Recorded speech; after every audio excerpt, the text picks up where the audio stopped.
Mandatum. Bienvenidos de nuevo a esta serie de videos. Hoy continuaremos explorando las batallas épicas de los conquistadores, enfrentamientos que cambiaron el rumbo de la historia y definieron el destino de reinos y naciones. En esta ocasión nos enfocaremos en la batalla de Agincourt en 1415, un choque decisivo en la Guerra de los 100 años, donde un ejército inglés superado en número derrotó a la caballería francesa, consolidando la leyenda del arco largo inglés y el legado de Enrique V. Al terminar la época dorada de los guerreros Plantagenet, como Eduardo III, Eduardo de Woodstock y Juan de Gante, las victorias inglesas en la Guerra de los 100 años parecían llegar a su fin. Las posesiones en Aquitania, obtenidas a costa de grandes sacrificios, estaban casi perdidas en apenas una década. Francia y sus aliados dominaban el océano, mientras que Inglaterra sufría una inestabilidad política que le impedía continuar con la guerra con la misma intensidad que en el pasado. Sin embargo, un nuevo monarca, Enrique V, llegó para revitalizar el reino y el ejército inglés, marcando un cambio definitivo en la historia militar de Inglaterra. La coronación de Enrique IV, quien se convirtió en el primer rey inglés desde la conquista normanda en hablar inglés como su lengua materna, no fue bien recibida por muchos nobles. Desde el inicio de su reinado tuvo que enfrentar constantes rebeliones, incluyendo un levantamiento en Gales y la revuelta de Henry Percy 3 años después. Su hijo, Enrique de Monmouth, demostró ser un hábil comandante y logró sofocar estas amenazas, obteniendo una gran victoria en la batalla de Shrewsbury en 1403. A pesar de este éxito, las revueltas continuaron y la resistencia galesa no fue sofocada del todo. La situación se agravó con la salud del rey, que comenzó a deteriorarse en 1407. Como resultado, el gobierno recayó progresivamente sobre los hombros de su heredero, Enrique de Monmouth, quien demostró gran capacidad tanto en la administración como en el liderazgo militar. En 1413, Enrique IV murió debido a una enfermedad de la piel. 20 días después, el 9 de abril, su hijo fue coronado como Enrique V. Desde el inicio de su reinado, el nuevo monarca dejó atrás su juventud rebelde y adoptó una actitud más seria y disciplinada. Se rodeó de consejeros competentes y aplicó una estricta política de austeridad. En 1414, Enrique envió una embajada a París para negociar la paz, pero sus demandas eran demasiado ambiciosas. Exigía la devolución de los territorios perdidos, algo que probablemente sabía que sería rechazado, dando así un pretexto para continuar la guerra. Y tal como esperaba, los franceses se negaron a aceptar sus condiciones y el conflicto se reanudó. Con un ejército bien organizado y una poderosa flota, Enrique desembarcó en Normandía. En lugar de realizar incursiones rápidas como lo habían hecho sus predecesores, optó por sitiar el puerto estratégico de Harfleur. La resistencia francesa prolongó el asedio más de lo esperado, debilitando las tropas inglesas que sufrieron enfermedades como disentería y malaria. Mientras tanto, el Delfín de Francia reunió un gran ejército en Rouen, listo para interceptar a los ingleses. Enrique, siguiendo los pasos de su ancestro, Eduardo III, decidió marchar hacia Calais. Sin embargo, su ejército estaba exhausto, hambriento y enfermo. Los franceses lograron adelantarse y bloquearon su paso cerca de las aldeas de Agincourt y Tremecourt. Allí, en un terreno estrecho y flanqueado por bosques, se libraría una de las batallas más decisivas de la Edad Media. La victoria inglesa no solo definiría la composición de su ejército por los siguientes siglos, sino que también dejaría a Francia debilitada hasta el sitio de Orleans. Este escenario se basa en la batalla de Agincourt en 1415. El objetivo principal es obtener un barco de transporte para llevar a Enrique V de regreso a Inglaterra. En la narración inicial se menciona que los ingleses estaban agotados, con suministros limitados y afectados por las lluvias constantes. Esto es históricamente correcto. La disentería diezmó a las tropas inglesas y en los previos días a la batalla hubo intensas lluvias que dejaron el terreno lodoso, lo que afectó tanto a los franceses como a los ingleses. Luego la narración dice: los ingleses han estado retirándose lentamente desde el desastre de Harfleur, donde el glorioso asedio del rey Enrique V se alargó interminablemente, costando la vida de 3000 ingleses. Aunque es cierto que el asedio duró más de lo esperado y causó grandes bajas, principalmente por enfermedades, no fue un desastre ni una derrota. Harfleur cayó en manos inglesas, aunque la prolongación del asedio redujo el número de tropas disponibles para futuras campañas. Después se menciona que Enrique abandonó su sueño de hacer valer su derecho hereditario sobre la corona de Francia. Esto es completamente incorrecto. Enrique nunca renunció a su reclamación sobre el trono francés. Si bien la batalla de Agincourt no era su objetivo inmediato, su victoria fortaleció enormemente su posición y le permitió continuar su campaña en años posteriores, culminando con el Tratado de Troyes en 1420, donde fue reconocido como heredero del rey de Francia. Más adelante, la narración indica que los ingleses se han detenido en la cima de una colina arbolada. Esto no es del todo preciso. Aunque los ingleses ocuparon una ligera elevación, el campo de batalla en sí no era un bosque denso. La batalla tuvo lugar en un estrecho claro entre dos bosques, lo que limitó el movimiento de los franceses y favoreció la defensa inglesa. En otro punto se menciona que la única esperanza de Enrique es que su infantería ligera demuestre ser más ágil que los impetuosos caballeros franceses. Esto es engañoso. Aunque los arqueros ingleses usaban armaduras más ligeras, los hombres de armas ingleses sí llevaban armaduras completas. La victoria inglesa no se debió a agilidad, sino a la combinación de tácticas defensivas, el terreno fangoso que dificultó la carga francesa y la desorganización de los ataques enemigos.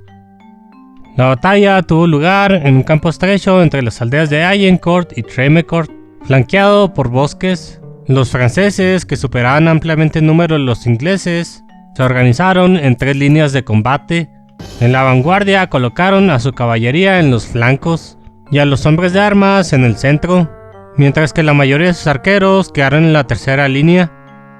Los ingleses, en cambio, se desplegaron en una sola línea con los hombres de armas en el centro y los arqueros largos en los flancos. Para reforzar su posición, los arqueros clavaron estacas afiladas en el suelo para repeler la caballería francesa. Tras un largo punto muerto, los ingleses tomaron la iniciativa y avanzaron ligeramente para obligar a los franceses a atacar. Enrique V ordenó a sus arqueros disparar, y aunque el alcance era limitado debido a la distancia, el bombardeo provocó caos en las líneas francesas. La caballería francesa cargó contra los arqueros, pero muchos caballos se empalaron en las estacas, causando una gran confusión. El ataque principal francés se llevó a cabo a pie, pero el terreno lodoso y la estrechez del campo de batalla impidieron que su número superior tuviera ventaja. Para cuando llegaron al combate cuerpo a cuerpo con los ingleses, ya estaban agotados y desorganizados. Los arqueros ingleses, habiendo agotado sus flechas, tomaron armas improvisadas y se unieron a la lucha. La batalla terminó con la derrota total de los franceses, con la mayoría de sus comandantes muertos o capturados, y su moral por los suelos. Enrique V ordenó la ejecución de numerosos prisioneros, temiendo que pudieran reagruparse y lanzar un contraataque. La tercera línea francesa decidió retirarse. La narración final del escenario contiene varias inexactitudes. Se dice que los ingleses usaban poca armadura, por lo que siendo más ligeros alcanzaron a los franceses que se movían con dificultad en mitad de su retirada. Esto es exagerado. Si bien los arqueros ingleses llevaban armaduras ligeras, los hombres de armas usaban armaduras completas. Además, los franceses no estaban en retirada cuando fueron atacados, sino que quedaron atrapados en el fango y desorganizados por sus propias cargas fallidas. Después, la narración menciona que una carga de Enrique con lo que quedaba de su caballería abrió una brecha entre los maltrechos franceses que le dejó libre el camino a la costa. Esto es completamente falso. Los ingleses no tenían caballería en Agincourt. Finalmente, se dice que Borgoña fue la verdadera vencedora de la batalla, pues pudo alzarse con el poder por el vacío que dejaron Francia e Inglaterra. Esto es una exageración. Borgoña sí se benefició de la derrota francesa, pero ya era una potencia antes de Agincourt. El conflicto interno entre los borgoñones y los Armagnac dentro de Francia fue el factor que permitió la expansión inglesa en los años posteriores. No existe una ciudad llamada Boyeni en la región. Es probable que se trate de un error ortográfico de Boyen, corregido en Definitive Edition. A pesar de que Freven estaba bajo el dominio borgoñón como parte del ducado de Artois, la civilización del juego no cambia a los borgoñones tras su introducción en Lords of the West. La batalla de Agincourt es la más famosa de la Guerra de los 100 Años.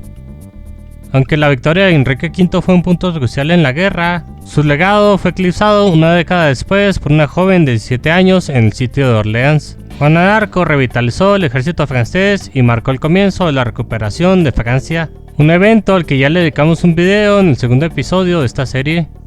Cuando el jugador se acerca al territorio de los caballeros franceses, Enrique V pronuncia líneas del discurso del día de Saint-Crispin de la obra de Enrique V de William Shakespeare de 1599. Si estamos destinados a morir, somos suficientes para causar una pérdida a nuestra patria, y si vivimos, cuantos menos hombres, mayor será la parte del honor. Hoy es el día de Saint-Crispin, y todos los años a partir de ahora podrás mostrar tus cicatrices y decir que estuviste aquí conmigo el día de Saint-Crispin. El que hoy derrame su sangre conmigo será mi hermano. Si bien Shakespeare escribió este discurso siglos después, se sabe que Enrique V dio un discurso antes de la batalla, aunque sus palabras exactas no han sido preservadas. El icono de los britanos está basado en el escudo de armas de la dinastía angevina. La dinastía angevina gobernó Inglaterra tras la conquista normanda, y su escudo se convirtió en la base del escudo de armas real de Inglaterra. La imagen de interfaz de usuario de los britanos es la rosa roja de Lancaster. Esta rosa roja fue adoptada por la casa de Lancaster y se convirtió en un símbolo de la región de Lancashire. Pertenece a la especie rosa gálica que también era común en la heráldica medieval. La maravilla de los britanos originalmente era la catedral de Aquisgrán, ubicada en Alemania.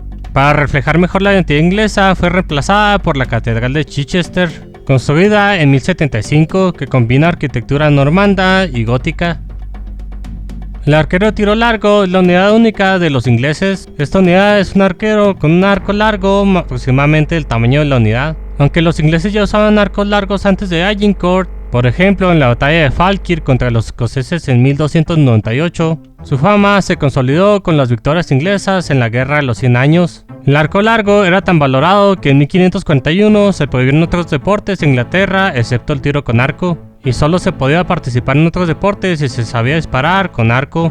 Esta ley fue derogada en 1960. Las tecnologías únicas de los britanos son voluntarios y Warwolf. Voluntarios o Yeomen da +1 de alcance a los arqueros a pie y +2 de ataque a las torres. Los Yeomen eran arqueros ingleses y galeses de los siglos XIV y XV. Generalmente plebeyos libres, su existencia fue un producto del feudalismo inglés, donde el servicio militar de un caballero fue reemplazado por soldados pagados. Warwolf da +5 de área de efecto a los lanzapiedras o trebuchets, y también les otorga un 100% de puntería. Warwolf fue el fundíbulo más grande de la historia, construido por orden de Eduardo I durante el asedio del castillo de Stirling en 1304. La guarnición escocesa, al ver su tamaño, intentó rendirse antes de que disparara, pero Eduardo I insistió en probarlo y lo usó de todos modos. Los aldeanos y soldados británicos a veces dicen Mandatum al recibir órdenes. El nombre de este canal, Mandatum Imperator, tiene su origen en esta palabra, que en latín significa la orden del emperador. Antes de despedirme, quiero agradecerte por ser parte de esta comunidad que hace posible este proyecto. Si te gustó este video, no olvides darle like, suscribirte y activar la campanita para que no te pierdas la siguiente parte de esta serie, donde seguiremos explorando los enfrentamientos que marcan el rumbo de la historia. Además, si quieres, puedes apoyar el canal y ayudar a mejorar la calidad de los videos. Puedes hacerlo a través de Patreon o Ko-fi. Cada aporte, por pequeño que sea, nos ayuda a seguir creciendo y compartiendo más historias fascinantes contigo. Nos vemos en el próximo video. Esto fue Mandatum Imperator. Hasta la próxima.